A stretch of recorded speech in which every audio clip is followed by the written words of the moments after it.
Assalamualaikum warahmatullahi wabarakatuh. Selamat sore teman satu dimanapun Anda berada. Ketemu lagi sama saya Ruli Nawir. Dan saya Sarifah Hanam. Gimana lagi kalau bukan di podcast A1 One for you. Dan pastinya di podcast A1 BTW kita kembar loh. Iya dong. Ya. Di sini teman A1 kita selalu menghadirkan narasumber yang luar biasa, memotivasi, menginspirasi dan pastinya terpercaya. Betul. Nah, sore hari ini kita mau ngobrol-ngobrol sama ya bisa dikatakan entrepreneur lah ya. Yeah. Yang kayak orang, lagi-lagi teman satu narasumber kita itu selalu saja tidak memikirkan diri sendiri.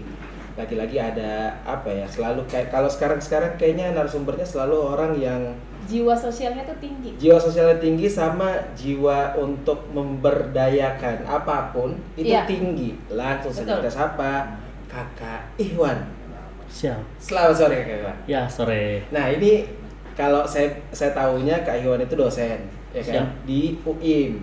Betul. Fakultas Fakultas Pertanian Prodi Kehutanan Universitas Islam Makassar. Oke. Kalau di kampus saya pertanian dan kehutanan beda nih fakultasnya, tapi ini ternyata Fakultas Pertanian prodinya kehutanan. Kehutanan, betul sekali. Oke, itu mungkin main jobnya Kak Ihwan, betul? Siap. Nah, ya di Prodi Kehutanan lebih tepatnya saya. Oke. Itu udah berapa lama? Dari tahun 2016 bergabung di Fakultas Pertanian dan bersama teman-teman di sana membangun prodinya, itulah Prodi Kehutanan. Oh, dan salah satu. Ya, betul. Penggerak. Alhamdulillah. Wow. Bersama teman-teman dan alhamdulillah ini sudah masuk tahun ketiga terbentuknya Prodi Kehutanan di sana. Oke. Dan beliau juga adalah owner Sahabat Jamur. Betul sekali. Nah, ini kita mau ke Sahabat Jamurnya sebetulnya. Cuman kita mundur ke belakang dulu, Pak ya. Iya, betul sekali. Kita mungkin lebih di masa kecilnya tuh sebenarnya seperti apa sih? Kok bisa tertarik gitu di masa sekarang gitu ya? Betul. Kenapa akhirnya suka banget sama satu hal yaitu jamur, dan memang dari kecil suka jamur kah, atau mungkin malah sebaliknya trauma sama jamur? Biasanya kayak gitu. Iya kan? Sampai gedenya wah ternyata malah jadi inspirasi. Iya, betul. Gimana? Sebenarnya menarik karena secara pribadi dari kecil sampai mengenal jamur itu malahan pantangan dengan jamur di mindset saya ya. Sangat pantangan karena sama halnya teman-teman yang lain, pemirsa yang lain mendengar jamur itu tumbuhnya di mana, betul, belum lagi beracun atau tidak.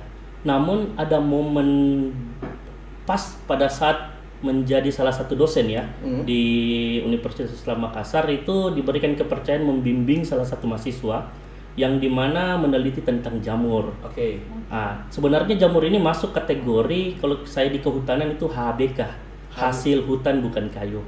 Hasil hutan bukan kayu. Betul. Jadi saya bimbinglah mahasiswa ini selama melakukan pembimbingan kurang lebih 3-4 bulan. Di situ membuka pandangan saya, tapi sekali lagi bukan persoalan kulinernya, tapi persoalan ekonomisnya. Artinya dengan komoditi jamur ini ternyata kita bisa memanfaatkan komoditi ini, bisa menghasilkan ekonomi yang baik dan keberlanjutannya itu dapat terjamin. Karena mulai dari pembuatan bibit sampai pembuatan media tanam sampai tahap pemanenan dan pengolahan itu bisa dilakukan oleh satu orang ataukah satu sektor sendiri. Dan selanjutnya melihat peluang ini, saya melihat bahwa ternyata dari sisi ekonomi ada lagi sisi yang lebih menarik lagi, itulah sosialnya. Karena hampir semua kabupaten di Sulawesi Selatan memiliki petani jamur. Seperti itu. Jadi itulah cerita awal bahwa mulai membimbing mahasiswa sehingga tertarik dari sisi sosial dan sisi ekonominya sehingga mencoba bergelut di dunia jamur ini. Saya kira tadi saya dikasih kesempatan membimbing jamur. Bukan dong, membantu. Membimbing mahasiswa peneliti jamur. Betul. Peneliti jamur. Jadi di situ melihat pandangan dan melihat ternyata komoditi jamur ini memiliki nilai manfaat ada 3. Nilai sosial, nilai ekonomi, dan nilai kesehatan. Sehingga tapi kan di zaman dulu ya, zaman kecil saya biasanya kan jamur tuh tumbuh di misalnya batang-batang pohon. Betul. Gitu kan. Nah mungkin kita sering ke-trigger sama film-film zaman dulu tuh kalau ke jamur kan emang beracun ya biasanya. Betul, kayak gitu. Jadi kayak even nyentuh pun kita takut. Betul. Gitu, nanti takutnya gatal-gatal atau kenapa. Nah kalau Kak Iwan sendiri maksudnya di masa kecil itu emang udah sempat ada notice sama si jamur ini atau emang pas membimbing mahasiswa itu aja? Betul, jadi memang di mindset saya, di pemikiran saya karena mungkin pengaruh lingkungan, media juga, TV dan sebagainya. Kan kalau kita melihat itu jamur kebanyakan di lingkungan sekitar itu memang kebanyakan tidak dimakan. Betul. Kan seperti itu, apalagi keterbatasan informasi kita waktu kecil sampai dewasa juga itu masih sangat minim tentang komoditi tersebut. Namun ya kembali lagi bahwa ternyata jamur ini dari nilai kuliner juga ini ada nilai manfaatnya kesehatan dan rasanya juga sangat nikmat sekali seperti itu. Tapi kalau misalnya kita saya pun juga kalau misalnya selain beracun dan mungkin tumbuh di tempat yang lembab, biasanya kan lembab ya? Ya, betul. Jamur, ya kan? Itu saya sudah tahu kalau misalnya jamur itu dimakan. Nah, selain dimakan, Kak Ikhwan, itu kira-kira gunanya jamur untuk keberlangsungan hidup manusia itu apa aja? Ya, kalau kita lihat beberapa referensi luar negeri, itu malahan jamur ini menjadi salah satu komoditi bahan, salah satu obat-obatan seperti itu. Namun kalau kita di Indonesia sudah mulai berkembang juga, tapi kalau sampai tingkat tapak, artinya petani yang membudidayakan itu masih sampai tahapan bibit F0, F1, F2 itu dari biji jagung. Betul. Dan yang kedua pembuatan backlog, itu backlog media tanamnya yang biasa kita lihat itu yang kayak di plastik-plastik itu, dan yang ketiga itu budidaya jamur segar dan dapat dijual sampai olahan. Yang menariknya di sini selain dari sisi itu, sahabat jamur coba kembangkan dalam hal jasa. Artinya jasa ini terbagi atas 3 kalau di sahabat jamur. Kita membangun paket edukasi wisata pendidikan, itu sasarannya siswa, mahasiswa maupun pelajar dan sebagainya. Dan ada workshop. Workshop ini juga kayak kemarin alhamdulillah dikembangkan, diikuti oleh salah satu SD Sudirman 4. SD Sudirman 4 depannya Karebosi itu diambil paket itu selama 8 jam, kurang lebih 8 jam datang ke Parepare, dan yang terakhir adalah pelatihan. Jadi selain menjadi makanan juga bisa menjadi jasa, seperti itu. Oke, tapi saya mikirnya kayak misalnya jamur nih kayak eceng gondok gitu, bisa diolah, misalnya jadi apa gitu kan, jadi selain makanan gitu ya? Iya, selain makanan. Oke, tapi berarti kalau tadi dikatakan kan juga akhirnya ke-trigger untuk mengenal lebih dalam si jamur ini karena sempat membimbing. Nah, kalau di Makassar sebenarnya kok varian sih, apa ya namanya istilahnya, jenis jamur. Jenis juga varian. Iya. Cuman agak aneh aja gitu, kayak lagi mesen makan variannya apa gitu. Jenisnya mungkin lebih ke apa kan selama ini kan kita banyak makan yang di sup misalnya kayak gitu, kayak jamur yang lagi viral nih misalnya sekarang kayak jamur enoki itu kan dari Korea ya kalau nggak salah, itu gimana? Shiitake gitu shiitake, betul. Jadi memang banyak jenis jamur dan manfaatnya juga berbeda-beda tergantung kebutuhan kita. Kalau misalnya dari sisi kesehatan untuk menjadi komponen obat-obatan ada juga. Untuk kuliner sih lebih banyak larinya ke kuliner, yang mungkin jamur merang itu yang biasa teman-teman dapat di capcay, ada di martabak biasa itu ada namanya, masyarakat umum kenal itu jamur kancing. Tapi kebanyakan petani di Sulawesi Selatan utamanya sekarang ini mengembangkan itu namanya jamur tiram. Tiram. Jadi jamur tiram ini juga sebenarnya salah satu jenis jamur yang sangat mudah dibudidayakan. Selain mudah dibudidayakan, pengolahannya juga tidak terlalu sulit. Kebanyakan teman-teman petani sekarang ini kembangkan itu namanya keripik jamur. Banyak keripik jamur sekarang. Jadi memang kita usahakan bagaimana para petani ini dalam membudidayakan jamur ini usahakan bisa menjadi produk, salah satunya hilirisasi itu. Jadi bukan bahan baku yang keluar dari desanya, tapi minimal bisa menjadi keripik jamur. Jadi banyak juga jenis-jenis jamur yang bisa dikembangkan petani, tapi itu next, artinya dalam proses pendampingan, pendekatan paling tepat melalui jamur tiram ini untuk bisa menarik perhatian utamanya petani-petani kita untuk bisa meningkatkan perekonomiannya. Ngomong soal jamur, jadi kebayang jamur crispy. Iya kan? Iya. Tapi kalau ngomongin soal jamur, ini kan kalau kita ngomongin jamur itu kan tumbuh di tempat-tempat yang mungkin lembab atau mungkin kita tidak bakal notice gitu kalau misalnya kita biarkan sepatu kita terus kayak jamuran. Nah sebetulnya bagaimana SOP penanaman atau mungkin pembibitan jamur, Kak? Ya, kalau SOP sebenarnya tidak ada yang baku. Artinya begini, dari segi ilmu pengetahuan memang ada prosedur yang dilakukan, tapi secara teknis kita melihat di lapangan itu banyak metode yang dilakukan oleh para petani-petani kita. Kadang teori dengan teknis itu bertentangan. Nah, namun otomatis secara teori ini bisa memberikan hasil yang lebih maksimal apabila secara teknisnya dapat diimplementasikan. Nah, contoh kecil proses budidaya jamur. Jadi pemikiran kita ini jamur tumbuh sembarang di daerah-daerah bekas-bekas kayu dan sebagainya, itu tidak salah juga, dan ada jamur itu yang tumbuh seperti itu. Tapi jamur tiram yang dibudidayakan di sini yang dimaksud itu memang kita melakukan rekayasa. Mulai dari bibit, itu medianya salah satunya biji jagung, itu yang kita sebut namanya F0, F1, F2. Dan setelah itu kita bisa membuat backlog. Backlog itu media tanamnya. Komponennya itu dari serbuk gergaji bisa, sekam padi bisa, banyak kapas sebenarnya sampai sekarang belum bisa ini. Tapi pada dasarnya kalau rekayasa yang bisa dilakukan menurut ilmu pengetahuan itu bisa. Seperti itu.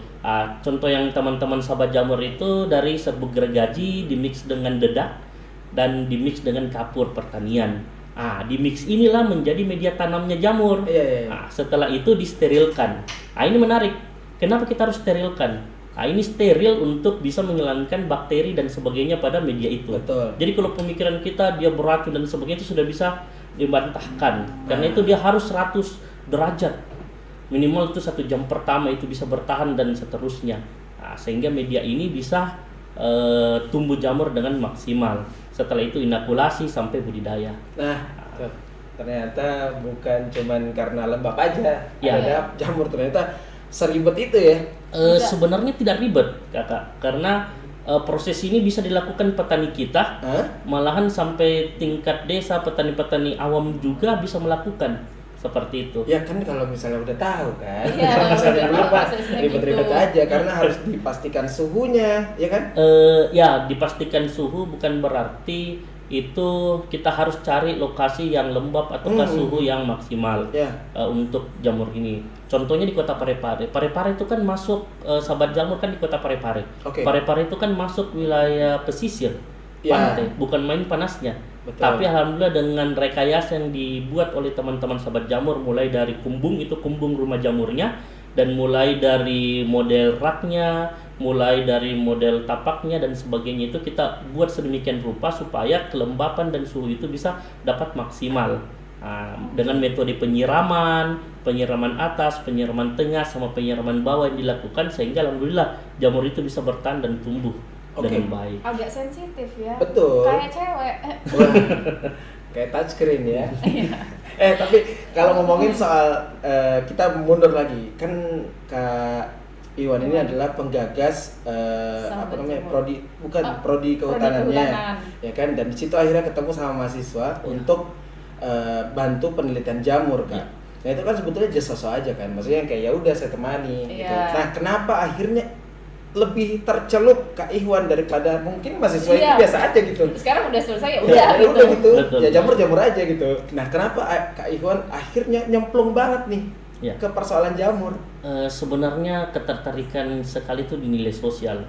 Nilai sosialnya. Karena alhamdulillah sahabat jamur itu terbangun bukan karena saya secara pribadi.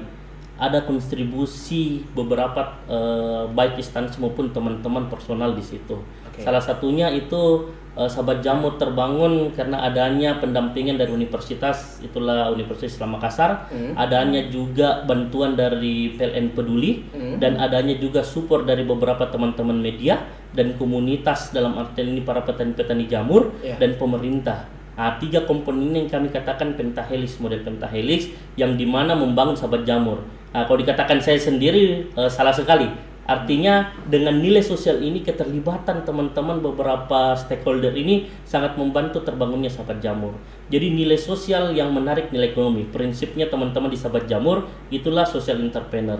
Jadi ketertarikannya itu adalah nilai sosial, bukan main. Apabila komoditi jamur ini dapat dikembangkan oleh petani-petani kita yang saat ini mengusahakan jamur, bukan saja di hulunya, tapi bisa menyentuh sampai hilir, bisa menyentuh sampai jasa. Nilai-nilai sosial yang dibangun itulah yang akan menarik nilai-nilai ekonomi nantinya.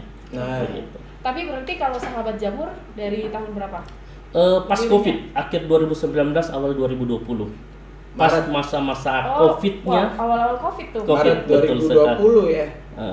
Iya.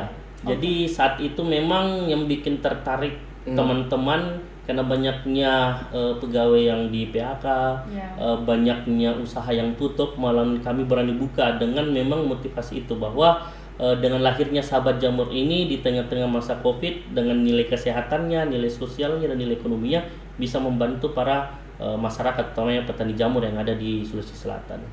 Oke, tapi berarti waktu di awal berdirinya sahabat jamur sendiri kan berarti karena mulai dari penelitian tadi dan sebagainya, langkah pertama waktu itu tuh apa? Yang pertama kalau saya katakan itu FGD, Focus Group Discussion. Walaupun kami membangun ini di beberapa kalangan-kalangan, baik di tingkat universitas, di tingkat masyarakat maupun di pemerintah itu sendiri. Sehingga terbangunlah sahabat jamur ini. Artinya memang kehadirannya sangat dibutuhkan. Bukan saja dari sisi ekonomi, kembali lagi bukan saja sisi ekonomi, tapi sisi sosial dan sisi kesehatan itu sendiri. Seperti itu. Oke. Kita ngobrolin At lagi. least saya sudah ada sedikit gambaran sebetulnya jamur tuh bukan cuma sekedar makanan, tapi dari sosial penggerak ekonomi. Betul sekali. Nah, nanti kita bakal bahas lagi teman satu, jangan kemana-mana, tetap di podcast satu. One for you.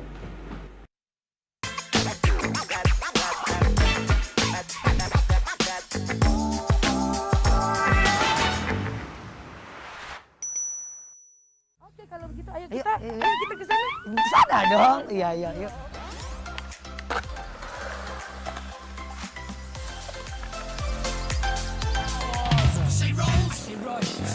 Hai pemirsa. Jelasnya makannya makanan yang enak, bukan makan temen ya. Neng asep ini patah ada rasa nggak? Bicycle. Saya nggak tahu kenapa ini jabarannya bisa. Kenapa?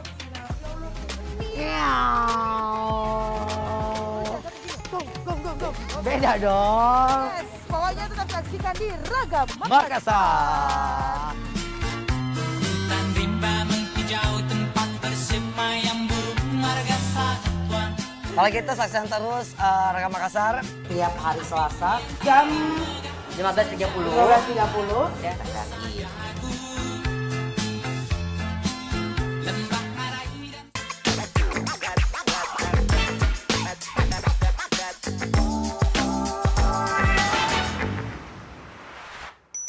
Masih di podcast A1. One for you. Mas sama Kak Ihwan, ini beliau adalah, kalau misalnya tadi kan saya belum tahu nih, Iya. ngobrol di segmen 1 ternyata dia adalah social planner. Nah, kalau ngomongin soal social planner, jadi kan Kak Iwan ini ada pemberdayaan masyarakat. Betul. Itu mungkin bisa dijelaskan sedikit dulu. Itu apa dan bergerak di bidang apa? Ya. Kalau kita berbicara social entrepreneur atau pemberdayaan masyarakat itu sendiri, kan pemberdayaan masyarakat, social entrepreneur ini kan salah satu skema dari pemberdayaan masyarakat. Ya. Kalau pengalamannya teman-teman kebetulan bergabung di salah satu yayasan, itu adalah Yayasan Tim Layanan Kehutanan Masyarakat, di mana memang teman-teman di dalam itu para anak-anak muda yang membangun skema pemberdayaan dengan beberapa komoditi-komoditi, bukan saja jamur, tapi beberapa komoditi-komoditi itu dengan memberdayakan atau mendampingi masyarakat dari sisi lingkungan dan sisi ekonomi, meningkatkan kualitas lingkungannya melalui pendekatan ekonominya, seperti itu. Lagi-lagi saya ketemu orang yang tidak egois. Iya.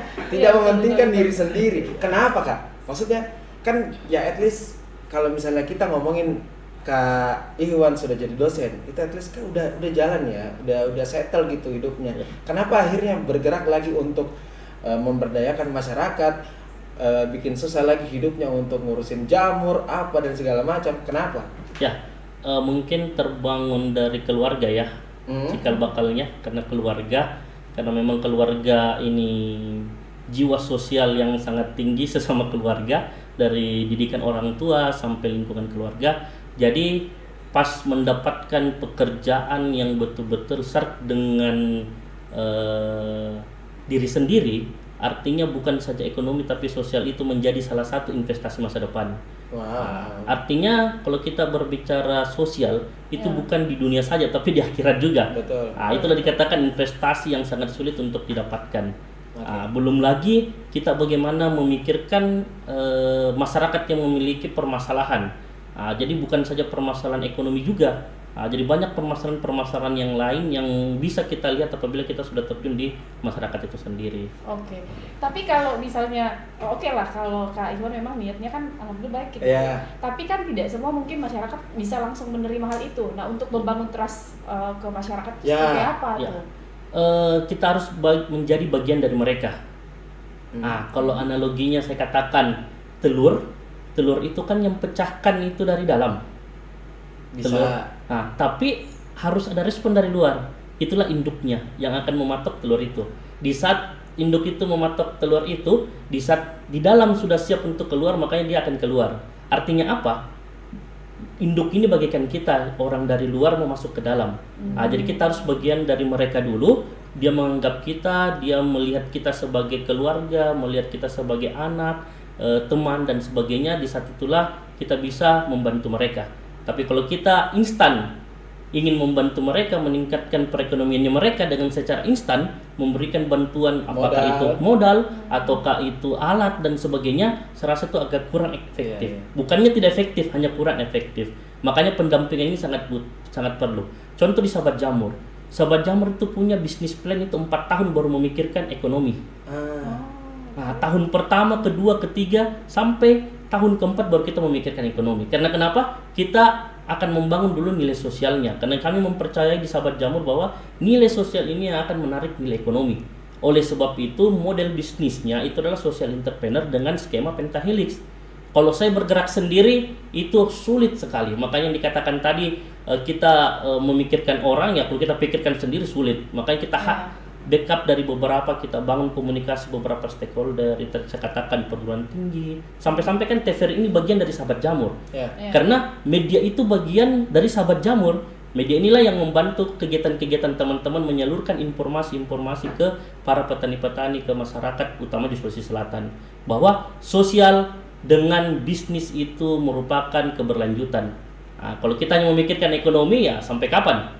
Akan seperti itu. Tapi kalau ada sosial di dalamnya, insya Allah akan menjamin keberlanjutan dari usaha itu. Ini yang Sahabat Jamur mau perlihatkan, ingin menyajikan kepada masyarakat sekalian untuk bisa melihat bahwa social entrepreneur itu sangat dibutuhkan dalam bisnis kita. Oke, tapi kan berarti di awal mungkin ada penolakan karena mungkin karena kayak segmentasinya tidak kalau misalnya dipikir ya kan mungkin lebih menjanjikan selain jamur gitu, at least apa gitu misalnya kan. Maksudnya jamur tuh kalau misalnya kita dengar ya paling juga jadi makanan ya kan, atau mungkin ya pun juga makanan, tidak semua ada jamur. Yes, betul. Ya kan. Nah, seperti apa penolakan-penolakan yang mungkin dihadapi sama Kak Iwan di awal-awal? Tantangannya sangat berat pastinya. Karena yang menjadi fokusnya teman-teman ini membangun nilai sosialnya. Kok bisnis memikirkan orang lain, tidak memikirkan pendapatan, tidak memikirkan value-nya dan sebagainya. Kok bisnis memikirkan sosial, kan seperti itu. Makanya yang tadi saya katakan bahwa kalau kita yang memikirkan sendiri itu ya setengah mati.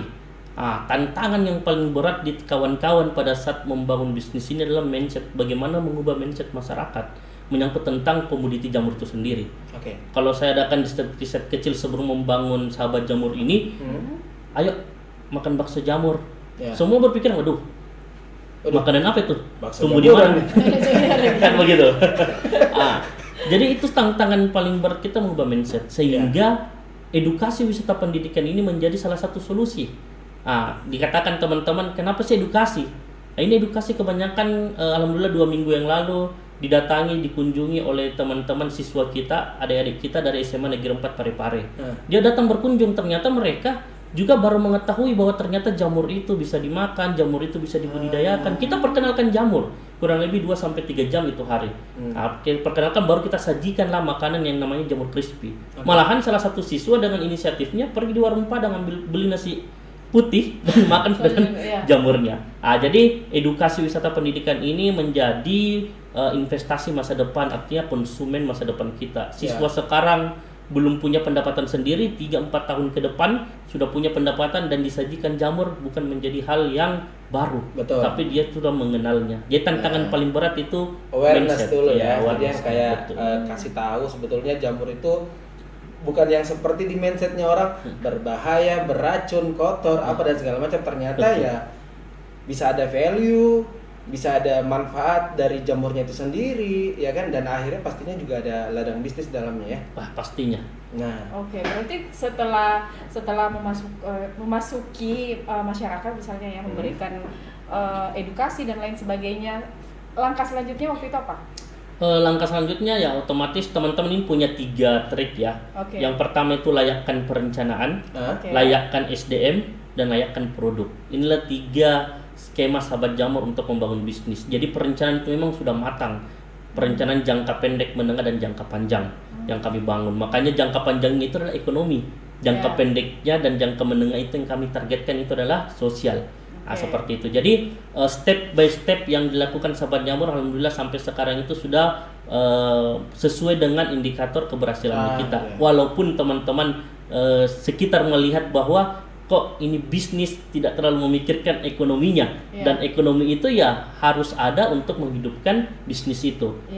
Pertanyaan selanjutnya bahwa apakah saya sendiri yang berjalan sini? Tidak. Ada teman-teman PLN Peduli yang selama ini alhamdulillah 3 tahun berturut-turut sudah mendampingi teman-teman menggeluncurkan dana ke sahabat jamur untuk kegiatan-kegiatan sosial dan sebagainya. Sehingga alangkah buruknya saya dengan teman-teman sahabat jamur yang ada bantuan dari beberapa kalangan, universitas, akademisi, dari teman-teman BUMN dan sebagainya. Kalau kita tidak memikirkan sosial itu, prinsipnya sebenarnya di situ. Kalau kita kerja sendiri tidak kolaborasi, ya yakin dan percaya tantangan yang tadi saya sampaikan itu sulit untuk bisa kita lalui seperti itu. Berarti program pertama waktu itu yang langsung dijalankan? Pertama itu kita lakukan pelatihan budidaya jamur dan membangun unit bisnis namanya frozen food. Jadi kalau mau mengetahui lebih detailnya sahabat jamur itu, dia memiliki 3 unit usaha. Ada frozen food, ada jamurin. Jamurin ini terbagi 3 unit kecil, jamurin cafe, jamurin outlet, sama jamurin mart. Dan yang ketiga inilah edukasi wisata pendidikan jamur yang terbagi dalam 3 paket edu wisatanya, paket workshopnya, sama paket pelatihannya. Inilah kompleksnya sahabat jamur yang kita sudah rencanakan. Plannya emang udah seini betul. ya. Jadi kita bisa dari budidaya sampai menikmati hasil budidaya kita gitu ibaratnya. Ya, betul sekali. Namun kami bukan berarti budidaya jamur segarnya kami manfaatkan semua di sahabat jamur, tidak. Artinya sumber bahan baku jamur segar itu bukan dari kami. Mungkin kami kalkulasinya 10% sampai 15%.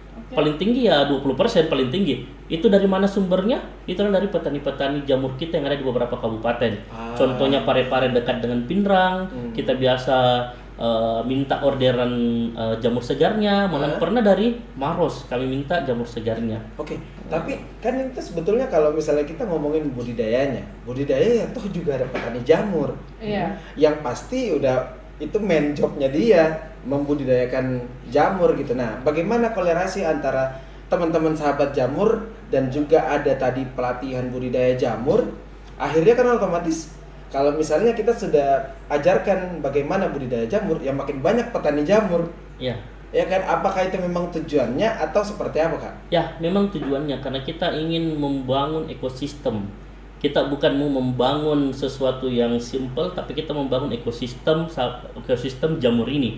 Artinya kalau kita membangun ekosistem itu skala besar, bukan skala kecil. Harapannya kami dan nanti nih rencananya teman-teman komunitas jamur akan membangun namanya asosiasi jamur Sulawesi Selatan. inilah yang menjadi motivasi teman-teman bahwa bukan berarti semakin banyak petani itu semakin kecil pasar. Betul. Kan begitu? Iya. Penjual ikan di pasar saja banyaknya penjual ikan, banyaknya Ya, penjual ikan, laku juga ikannya kan. Iya. Jadi memang kami ingin melahirkan para petani-petani muda, para petani-petani yang memang ingin bergelut di dunia jamur itu, kami memang sengaja untuk melahirkan itu seperti itu. Oke. Menariknya karena memang lagi ada regenerasi ya kan dari produsennya ibaratnya. Ya. Itu akhirnya terus-terusan. Tapi kalau ngomongin soal jamur yang dikonsumsi Kak Iwan, ini kan hanya beberapa ya kita tahunya, hanya beberapa jamur yang umum kita aja. yang kita konsumsi yang umum-umum aja. Nah, sebetulnya varian jamur itu seberapa banyak dan sebetulnya bisa diapakan? Kalau misalnya kita kan ketemu paling cuman capcay, Ya. martabak, Ya. betul. Nah, sebetulnya seperti apa? Kalau kan tadi juga sebut ada jamurin kafe dan Ya. segala macam. Ya. Nah, itu sebetulnya varian apa yang ditawarkan dan juga seperti apa sebetulnya olahannya? Ya, kalau berbicara jamur, saya juga bukan ahlinya sekali ya kalau Ya. berbicara jamur itu. Tapi setahu saya jamur itu memang ada beberapa jenis. Salah satunya adalah jamur tiram, jamur merang, jamur kancing dan sebagainya. Dan memang kebanyakan kita, petani-petani kita, olahan yang paling enak untuk diolah untuk saat ini adalah jamur tiram itu sendiri. Oke. Kalau di Sahabat Jamur sendiri melalui Jamurin Cafe dan Jamurin Outlet, kita sekarang kembangkan namanya empek-empek jamur, burger jamur, Ya. kerupuk pangsit jamur, tahu jamur, sampai kita ini sementara kami coba ini adalah sosis jamur, tapi belum kami pasarkan, hanya kita baru riset untuk di Sahabat Jamur sendiri apakah memang memungkinkan atau tidak untuk bisa layak menjadi sebuah produk. Oke. Dan di Sahabat Jamur juga ya kita jaga nilai kesehatan. Kita tanpa menggunakan garam fixin, kita dapat mengolah dan dapat menyajikan makanan hasil olahan-olahan dari jamur tiram itu sendiri. Oke. Oke. Menarik. Yes. Tapi nanti kalau misalnya jamur itu didiamkan terus akhirnya nggak jamur-jamuran gitu. Tidaklah. Oke deh, teman satu. Masih banyak yang bakal kita bahas soal jamur. Jadi Anda, teman satu jangan kemana-mana, tetap di podcast satu. One for you.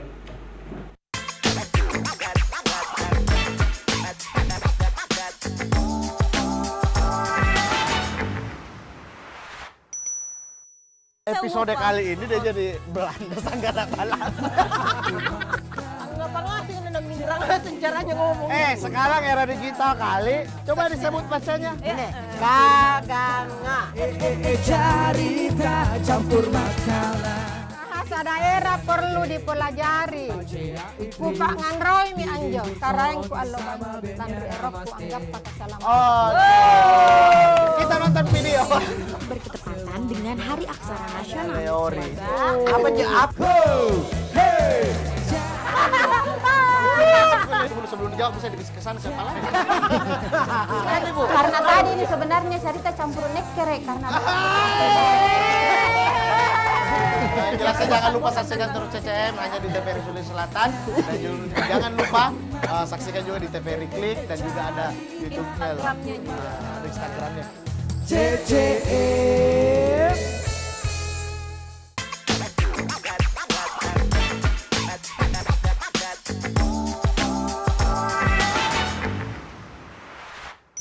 Masih di podcast A1. One for you. Masih Asik. bersama Kak Iwan juga dari Udah jago pindah-pindah kameranya, Ivan. kayak gini kan. Nah, bisa diulang? Jangan. Dan Mas sama Kak Iwan, social entrepreneur ya, bisa dikatakan bergerak di jamur. Dan tadi kita sudah ngobrol banyak soal pergerakan-pergerakan yang dilakukan pemberdayaan masyarakat dan juga akhirnya bekerja sama, pentahelix dan segala macam ya. Ya. Nah, tapi kalau ngomongin soal tadi kita ngobrolin soal banyak banget hal-hal yang bisa diciptakan lapangan kerja, ya kan, dan juga pastinya ada 3 tadi, apa aja yang jamurin, terus ada frozen food, ya, jamurin sama edukasi wisata pendidikan. nah itu kan sudah akhirnya mungkin sedikit banyak awareness untuk jamur sudah banyak digaungkan sama Kak Iwan dan kawan-kawan. Tapi kalau ngomongin soal bagaimana sebetulnya SOP yang tepat, apakah betul ketika kita budidaya kita panen, kita jual, begitu saja atau seperti apa? Ya, harapannya kita baik sebagai pelaku usaha jamur sendiri dan sebagai pendamping, itu harapannya bisa tuntas dalam satu lokasi. Contoh kecil, petani sudah dibekali dengan pengetahuan budidaya, jadi harapannya dapat didampingi, dapat menghasilkan olahan. Ya selalu kita suarakan minimal keripik jamur. Seperti itu, apalagi lokasi-lokasi yang ada potensi wisata. Contohnya itu yang kemarin teman-teman dari Desa Tabo-Tabo, Kabupaten Pangkep, dia datang betul-betul ingin belajar budidaya jamur karena kenapa di sana ada potensi wisata. Di sana ada potensi wisata, sehingga harapannya potensi wisata nanti menyajikan pelanggan itu dengan jamur, dengan membuat bakso, dengan membuat mie gorengnya, mie kuahnya dan sebagainya. Jadi harapannya memang kita selain budidaya, masyarakat atau petani ini dapat minimal ada olahan lah yang bisa disajikan, minimal itu adalah keripik jamur. Contoh kecil dampingannya teman-teman TLKM yang tadi saya katakan, tim layanan kehutanan masyarakat di salah satu kabupaten Maros, itu di Desa Samaindre. Ya alhamdulillah di sana itu malahan dia sudah juara 2 nasional di tingkat Kementerian Lingkungan Hidup dan Kehutanan. Apa yang dia dorong, apa yang dia sajikan adalah jamur melalui keripiknya. Jadi masyarakat ini, teman-teman mendampingi di sana, masyarakat ini berhasil membangun satu ekosistem kecil dari jamur itu sendiri dengan membangun pola pemberdayaan dengan adanya keripik jamur itu. Dan keripik inilah yang keliling-keliling, yang membawa nama desanya, membawa petaninya untuk keliling dunia. Betul, dan juga tidak menutup kemungkinan kalau misalnya nanti suatu daerah khasnya ya jamur gitu loh. Ya, bisa deh. Harapannya kami di Kota Parepare begitu. Walaupun ini jamur bukan komoditi unggulan Kota Parepare, tapi dengan melihat potensi anak-anak muda, melihat potensi Parepare ini, kota ini menjadi kota jasa, kota pendidikan, ini sangat memungkinkan. Contoh kecil di Sahabat Jamur sekarang kan sementara lanjut kegiatan pelatihan 18 hari. Kegiatan 18 hari kerjasama dengan Kemenaker. Jadi yang jalankan di sana bukan saya sekarang. Itulah adik-adik, teman-teman, pemuda-pemuda Kota Parepare yang sudah memang dibekali pengetahuan secara teori dan teknis di Sahabat Jamur, mereka lah yang menjalankan. Jadi kalau dikatakan saya yang punya Sahabat Jamur, tidak juga. Karena inilah mereka selaku manajemen bukan pekerja. Saya tanda kutip bukan pekerja, tapi mereka adalah bagian dari Sahabat Jamur. Mereka memiliki yang punya Sahabat Jamur, sehingga mereka menjalankan baik kafenya, baik edukasi wisatanya, pelatihannya maupun workshopnya. Jadi mereka lah yang jalankan sekarang. Dan juga itu akhirnya mungkin oleh-oleh dari Parepare. Iya, jadi bisa jamur ya. Bisa gitu ya. Dan ada salah satu pemuda juga di Parepare, namanya itu teman Rehat produknya, itu dia dari jamur, tapi bukan bagian dari Sahabat Jamur, tapi jejaring Sahabat Jamur. Jadi dia mengambil produk, artinya mengambil jamur segar itu dari petani-petani yang ada, malah sampai ke Palopo, Kolman. Dia mengambil jamur segar untuk dia olah di rumahnya dan menjadi sebuah keripik. Malahan dalam 1 bulan kalau tidak salah targetnya mereka itu sudah 3.000 pieces untuk bisa dihasilkan. Jadi tujuannya Kak Iwan itu bukan cuman ketika kita budidaya terus akhirnya panen, jamurnya dijual ke pasar mungkin apa dan segala macam, maunya tuh ya udah kalau misalnya ada ya tetap dijual ke pasar tapi sebagian diolah. Harapannya kan? kita harapannya seperti itu. gitu. Sehingga value nilai yang didapatkan petani ini malahan menjadi besar. Yang kami gaungkan selalu, petani ini harus menjadi pengusaha lokal. Bukan mereka penghasil bahan baku saja, tapi dia harus menjadi pengusaha lokal dan punya unit usaha sendiri, punya manajemen sendiri, punya konsep bisnis sendiri, sehingga melahirkan produk-produk juga dengan sendirinya, sehingga dengan bayarnya enak untuk membangun kerjasama. Dan itu bisa. Dan bukan saja komoditi jamur, banyak komoditi petani-petani kita di luar sana, baik kemiri, madu, aren dan sebagainya. Makanya kita dorong dia harus menjadi pengusaha lokal. Tapi kalau misalnya saya penasaran dalam ini apa namanya budidayanya itu apakah memang literally sampai jadi doang, maksudnya jamurnya siap panen atau seperti apa, atau mungkin ya kalau misalnya tadi Kak Iwan bilang ada yang jadi keripik, ada yang jadi bakso, apakah memang sampai situkah pelatihannya atau seperti apa? Kalau pelatihannya kita sampai situ bisa untuk mengambil paket pelatihannya. Tapi saya mau berikan pandangan petah pengusaha jamur yang bergerak di jamur. Itu ada yang bergerak teman-teman di bibit. Jadi dia tidak budidaya, hanya menghasilkan bibit saja. Itu dijual kemana? Ke teman-teman petani jamur yang membuat backlog media tanam jamur. Ada juga teman-teman petani jamur ini hanya membuat backlog, tidak budidaya. Jadi dia khusus membuat backlog. Sasarannya siapa? Petani-petani ataukah masyarakat yang mau budidaya, tapi dia tidak bikin backlog. Ada pasarnya juga. Dan yang terakhir ada yang budidaya. Yang budidaya artinya jamur segarnya saja yang dia tumbuh dan dia akan jual. Inilah yang terakhir, fase terakhir adalah pengolahan. Kayak teman tadi saya katakan bahwa dia tidak ada budidaya, tapi dia lihat peluang pasar dari sisi jamur menjadi keripik, makanya dia beli jamur-jamur itu dari beberapa petani-petani jamur dan jadikan keripik. Kalau di sahabat jamur Alhamdulillah include. Jadi teman-teman bisa belajar mulai dari hulu ke hilir, teman-teman bisa belajar tentang olahannya dan sebagainya. Dan kami sarankan selalu bahwa diusahakanlah kalau petani yang sudah fix dan sudah tekadnya untuk terjun di dunia jamur, itu selayaknya bisa membuat backlog sendiri. Karena meminimalisir artinya keuntungan itu bisa meningkat apabila mereka membuat backlog sendiri seperti itu. Berarti memang udah ada rantainya, udah ada patternnya gitu. Tapi kalau itu di bagian sosial dan juga pemberdayaannya, ekonominya. Berarti kan ini sudah lumayan lama juga. Trial and errornya gimana, Kak?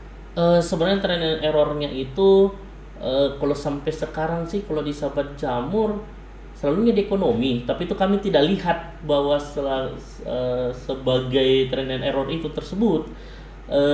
Contoh begini, seperti kafe.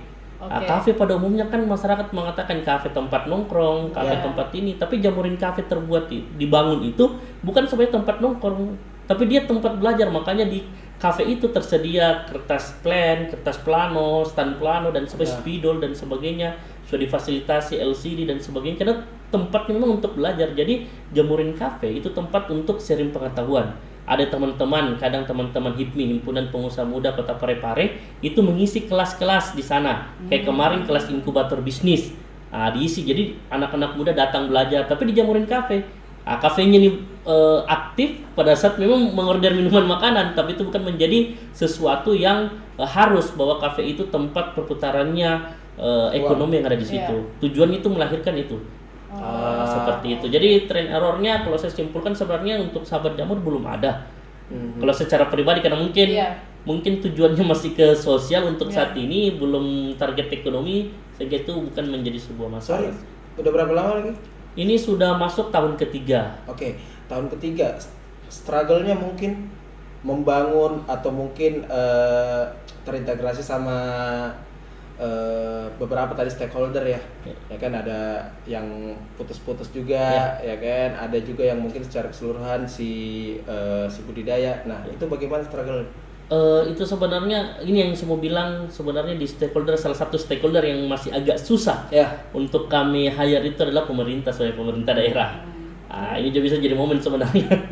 Ini di mana pemerintah di tingkat nasional seperti Kemenaker, seperti Kementerian Lingkungan Hidup dan Kehutanan itu sudah terlibat, malahan sampai ke kesehatan. Kementerian Kesehatan itu sudah terlibat. Hanya memang di tingkat tapak ini yang masih belum terlalu terbangun komunikasi aktif untuk bisa berkolaborasi. Itulah pemerintah daerah. Jadi mungkin melalui momen ini juga ya, semoga pemerintah daerah Kota Parepare ini bisa menjadi salah satu mitranya sahabat jamur untuk melakukan pengembangan di sahabat jamur. Ya kan bisa masuk di PKK. Banyak sih sebenarnya. Ya kan? Betul atau sekali. Mungkin di beberapa dinas-dinas terkait gitu. Ya kan? Apakah sudah memang ada audiensi atau oleh sebab itu yang saya katakan tadi ini belum terbangun secara baik, mungkin komunikasinya aktifnya, sehingga itu belum terbangun seperti itu. Malahan sahabat jamur ini dikenal di luar dibandingkan di Kota Parepare itu sendiri. Oke, berarti kalau masalah tadi kan juga sempat dikatakan bahwa sebenarnya ini udah ada patternnya gitu, dari yang buat bibit sampai akhirnya diolah menjadi makanan dan lain sebagainya. Biasanya kendalanya di yang paling besar tuh biasanya apa? Bibit kah atau gimana? Banyak. Kalau dikatakan kendala sebenarnya di masing-masing titik ada. Contoh teman-teman di pembuatan bibit ya. Kalau bibitnya gagal setengah mati untuk sampai tahap pembuatan backlog. Nah, di pembuatan backlog ini kita kan ada prosedur. itu seperti media tanam 1:10. Misalnya serbuk gergajinya itu 100 kilo, dedaknya itu 10 kilo, kapurnya itu 1 kilo. Jadi kalau misalnya salah mencampur juga, bukan berarti gagal, tapi kalau tidak sesuai itu ya tidak maksimal aja. Ya, tidak maksimal hasil yang didapatkan. Belum lagi pada saat inokulasi itu memasukkan bibit ke media tanam. Bibit ini yang dibikin teman-teman tadi. Bibit ini dari biji jagung itu tadi dimasukkan. Kalau tidak steril itu juga bisa gagal. Artinya itu yang miselium yang warna putih di backlog jamur itu sulit berkembang pada fasenya tertentu. Setelah itu masuk di ruang budidaya. Ruang budidaya ini juga ada perlakuan, ya kita harus jaga suhu dari hama, penyakit dan sebagainya sehingga backlog ini bisa bertahan dan bisa tumbuh jamurnya seperti itu. Oke, tapi kalau kita ngomongin soal jamur kan bisa dikatakan lebih cepat daripada kita nunggu padi, ya kan? Atau mungkin ya budidaya yang lain lah ibaratnya. Nah, kalau dari bibit sampai siap panen itu berapa lama? Pengalaman teman-teman di Sahabat Jamur, kita melakukan proses pembuatan backlog jamur. Kalau bibit itu malah bisa sampai 2 minggu. Mulai dari bibit. Awal, untuk awal sampai 100%. Setelah itu kita melakukan pembuatan backlog jamur, malah itu bisa sampai 3-4 minggu. Sehingga muncul miselium, yang miselium itu warna putih. Kalau pernah lihat tempe, kurang lebih putihnya begitu betul, untuk memberikan pandangan ya. Setelah itu masuk di ruang budidaya. Sebelum budidaya tadi itu ada namanya ruang inkubasi. Ruang inkubasi itu di ruang budidaya ini dengan membudidayakan itu kurang lebih 2-3 minggu lagi. Jadi kalkulasinya mungkin kurang lebih 2 bulan itu sudah bisa mendapatkan hasil. Tapi bukan berarti satu kali panen sudah dibuat backlognya itu akan tumbuh terus. Itu yang akan tumbuh terus. Jadi prosesnya memang sampai 2 bulan, cuman itu prosesnya ketika sudah ini kan beda sama pohon pisang ya. Jadi pohon pisang itu kan ditebas lagi tuh mulai dari awal. Kali ini tidak. Oke, nanti kita bakal bahas lagi teman A1 ini sebetulnya makin mengerucut ya kan, makin spesifik. Jadi jangan kemana-mana, tetap di podcast A1. Dan for you.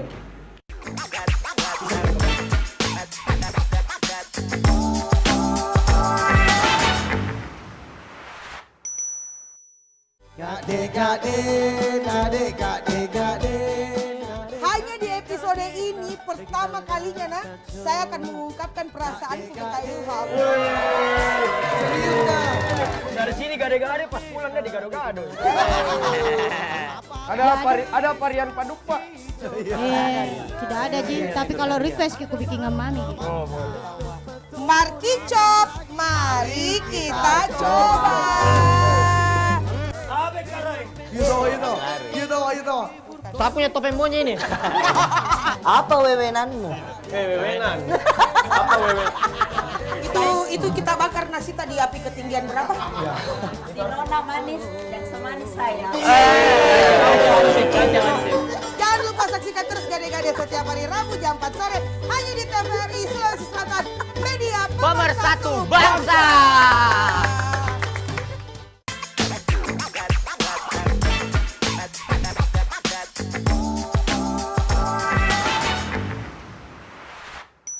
Masih di podcast A1 One for you. Masih bersama Kak Ima. Betul. Udah ngobrol banyak banget tentang jamur. Ini kalau misalnya kita mau berkunjung bisa di mana?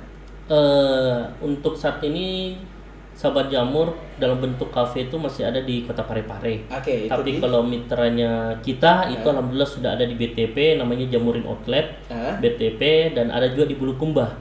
Jamurin Outlet Bulukumba. Tapi produk yang masih disajikan di Jamurin ini hanya 2, jamur crispy dan Jamurin burger, hanya 2 produk ini. Jadi kalau misalnya teman satu pengen tahu seperti apa ya kan langsung aja main-main ya di BTP jalan. Di BTP, jadi dia itu Jalan Poros. Sedepan Semas 21. Tapi kalau di Parepare itu karena dia sudah skala kafe, malah sajian nasi goreng jamur, mie goreng jamur, sampai empek jamur. Jadi kalau misalnya mau nonton PSM mungkin. Baru mau ngomong. Mau nonton PSM. Nanti kita main-main ke kafenya ya. Tapi kalau ngomongin soal modal, Kak, ini kan lagi-lagi usaha ya. Nah ini mungkin bisa dikasih tahu, siapa tahu mungkin teman A1 pengen juga jadi orang yang membudidayakan jamur. Kalau modal sebenarnya ada beberapa segmen, artinya kita mau bergelut di sektor mana. Ya. Saya ambil contoh real saja, teman-teman kemarin dari Desa Tabo-Tabo itu di bawah asuhan atau binaan Kementerian Lingkungan Hidup dan Kehutanan melalui Balai Pelatihan Lingkungan Hidup dan Kehutanan, itu dia datang mengambil paket pelatihan 3 hari 2 malam. Dengan dibina, diajarkan dan sebagainya, dengan sudah ada alat dan bahan juga untuk bisa pembuatan backlog jamur, itu cukup 15 juta. Oke. Nah, kalau secara umumnya ya sudah input. Jadi itu sudah punya garansi dari teman-teman sahabat jamur, insya Allah mereka sudah bisa membuat backlog sendiri. Dan didampingi dalam hal budidayanya. Sehingga seperti itu. Lain sesi lagi kalau kita mau berbicara tentang pembuatan bibit, karena memang ada beberapa alat yang agak sensitif yang harus diadakan pada saat pembuatan bibit, karena sterilnya itu yang dipikirkan. Tapi itu juga bisa untuk diadakan. Mungkin anggaran itu kalau kita bisa maksimalkan juga sekitar 10-15 juta sudah bisa kita pembuatan bibit itu sudah maksimal.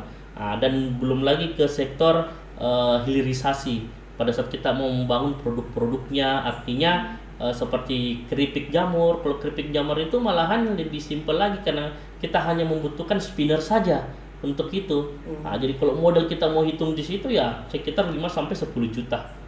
Seperti itu untuk bisa jadi keripik jamur untuk bisa dipasarkan seperti itu. Jadi tergantung sebetulnya teman satu mau maunya yang mana nih? Iya, mau jadi pengolah aja atau mungkin mau budidaya. Juga bisa lah pokoknya ya, ada beberapa pilihan. Tapi berarti Kak Iwan ini kan ada banyak juga ya jenis jamur. Yang paling banyak atau yang paling susah yang akhirnya dibudidayakan itu jamur apa, jenis apa? Kalau susah sebenarnya tidak, karena kalau kita sudah mengenal hanya memang pengenalan paling awal untuk para masyarakat yang baru menggelut di dunia jamur ini, pendekatan paling bagus adalah jamur tiram. Karena dia agak fleksibel mulai dari budidaya sampai ke tahap pengolahan. Sangat fleksibel sekali karena itu tadi kebanyakan di jamur crispy orang banyak olah. Itu bahan dasarnya jamur tiram. Jamur tiram. Si burger? Kalau burger sebenarnya bisa beberapa jenis jamur, tapi kalau di sahabat jamur paling pas dan saat ini enak untuk dikonsumsi adalah jamur tiram juga. Seperti itu. Jamur tiram kami mix dengan wortel. Itu menarik. Kalau jamur yang misalnya mungkin agak susah diolah, bukan susah diolah, maksudnya terbatas gitu, ada nggak? Kalau terbatas ya seperti contoh jamur merang itu kan sulit, yang biasa kita dapat di capcay itu sangat sulit sekali kalau kita mau jadikan keripik. Sangat sulit untuk kita jadikan karena teksturnya dia yang beda, karakternya yang beda juga seperti itu. Jadi memang ada beberapa jenis-jenis jamur ini juga tergantung dari pengolahan yang kita inginkan seperti itu. Tapi kalau dia hanya pelengkap dalam satu produk, contoh kecil seperti capcay kan sudah cocok sekali untuk itu. Malahan kelihatan lain kalau jamur tiram itu kita adukan dengan capcay itu ya, betul. Yang kayak juga pun kalau tidak ada jamurnya kayak bukan capcay gitu. Betul. Sayur aja udah. Betul. Tapi kalau ngomongin soal budidayanya di Parepare sendiri sekarang budidaya berapa jenis jamur dan jadi apa saja gitu, maksudnya kan kalau tiram bakalan jadi jamur crispy dan burger. Nah jamur yang lain jadi apa? Kalau di sahabat jamur sendiri kita baru jamur tiram karena memang tujuannya kita bagaimana melahirkan petani-petani muda yang bergerak di dunia jamur ini, karena pendekatan paling pas itu adalah jamur tiram. Dan pengolahannya juga kami di sahabat jamur memang masih jamur tiram yang kami fokuskan untuk olahan. Yang seperti saya katakan tadi, kayak kalau di kafe kita olah jadi keripik, olah jadi ini. Namun yang saya mau sampaikan bahwa sekian banyak kalau prospek bisnis, sekian banyak turunan ataukah olahan dari jamur itu yang paling menjanjikan itu adalah jasa. Paling menjanjikan jasa. Contoh kecil di sahabat jamur itu kami membuat paket eduwisata pendidikan jamur. Itu memang jasa eduwisata pendidikan jamur untuk siswa, pelajar, mahasiswa. Itu sekitar kurang lebih 2 jam pembelajaran itu. Itu selain itu juga workshop dan pelatihan. Ini saja teman-teman di Desa Tabo-Tabo mengambil alhamdulillah paket pelatihan itu. Ini saya mau berikan pandangan saja kepada masyarakat, teman-teman, bahwa dengan jasa itu bisa menghasilkan ekonomi yang bagus dan lebih menjanjikan. Itu per orangnya kena 1 juta. Jadi itu sudah 3 hari 2 malam, tapi sudah ditanggung semua teman-teman bina dan menggaransi bahwa mereka insya Allah sudah bisa membuat backlog. Lanjutannya adalah kita jadikan mitra. Jadi tidak lepas kita jadikan mitra dia di Sahabat Jamur. Karena kenapa? Kami membutuhkan juga jamur-jamur segar dari petani untuk kami bisa olah menjadi burger, menjadi keripik jamur, menjadi ini dan sebagainya. Begitu pula pelatihan-pelatihan. 3 orang yang sekarang mengelola Sahabat Jamur itu dari hasil pelatihan yang dilakukan Sahabat Jamur. Jadi kita ambil orang-orang yang berkompeten, orang-orang yang serius dan ingin bergelut di dunia jamur, kita ambil, kita bina dan mereka lah yang menjalankan usaha seperti itu. Tapi kalau kita ngomongin soal apresiasi, nah sejauh ini kan udah 3 tahun, seperti apa apresiasi mungkin dari kementerian apa dan segala macam tentang Sahabat Jamur? Ya alhamdulillah kalau apresiasi dari beberapa teman-teman stakeholder itu sudah banyak. Salah satunya dari teman-teman ini BUMN ini juga ada, itu adalah PLN Peduli yang tidak pernah lepas mendampingi teman-teman Sahabat Jamur. Dan yang kedua juga teman-teman dari Kementerian Lingkungan Hidup dan Kehutanan juga itu selalu mensupport teman-teman, apalagi tempat Sahabat Jamur dijadikan ruang untuk belajar teman-teman tersebut beberapa desa-desa binaannya. Dan otomatis juga dari pemerintah daerah ada, hanya memang kita belum terlalu intens untuk bisa komunikasi baik untuk lancar untuk bisa membangun kerjasama yang ada. Tapi inovasi-inovasi terbaru lagi dari Sahabat Jamur nanti plannya? Ini rencana kami panjang kali lebar kalau kita diskusikan. Karena kami rencana membangun Jamurin Mart. Jamurin Mart ini pandangan masyarakat umum mengatakan bahwa mart yang ada jamur di dalam kan? Padahal bukan, motivasi kami bukan itu. Motivasi kami adalah Jamurin Mart ini yang akan dijual itu pada notabene adalah produk, tapi bukan produk jamur, tapi dia adalah produk usaha.